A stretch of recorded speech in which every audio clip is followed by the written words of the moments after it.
मोसंबीच्या उत्पादनात आघाडीवर असलेला जालना जिल्हा आणि याच जालना जिल्ह्यातील मोसंबी उत्पादक शेतकरी जे आहेत ते आता संकटात सापडलेले आहे। कारण एकीकडे पाण्याचा अभाव असल्यामुळे शेतकरी अनेक ठिकाणी आपल्या मोसंबीच्या बागा ज्या आहेत त्या काढून टाकण्याच्या मार्गावरती आहे।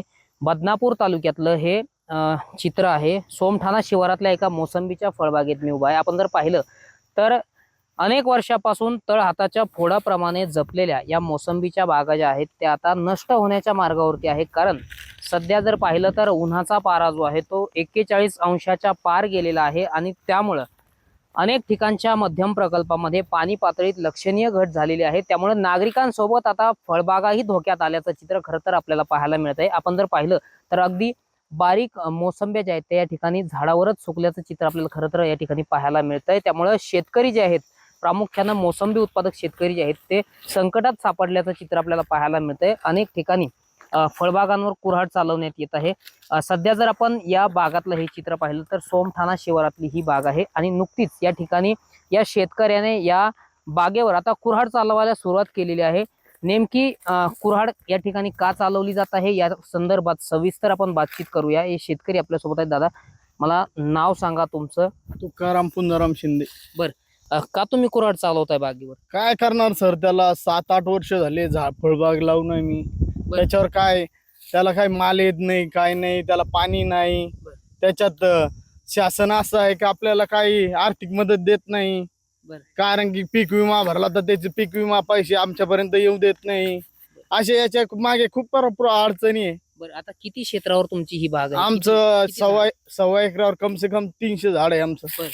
आता हे पूर्ण झाड तुम्ही काढून टाकणार? हा, पूर्ण काढणार। मग काय करणार त्याला ठेवून? बरं, किती वर्षापासून तुम्ही जोपासली ही झाड? हे कम से कम 7 वर्ष झाले। बरं, मग 7 वर्षात काही उत्पन्न? काही नाही, 0 उत्पन्न आहे। त्यामुळेच आज वेळ आली थोडस।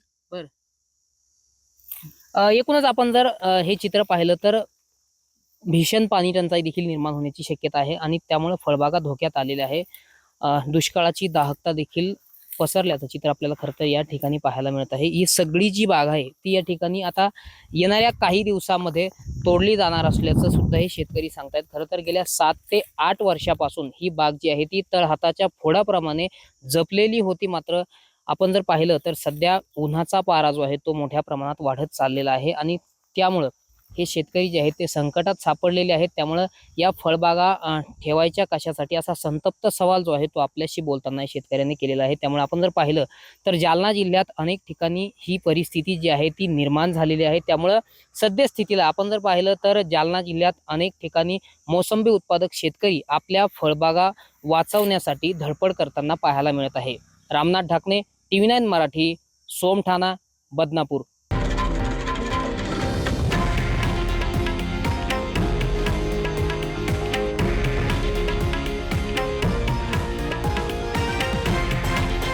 हे आहे देशातील नंबर 1 न्यूज नेटवर्क आणि आपण पाहत आहात TV9 मराठी, एकमेव।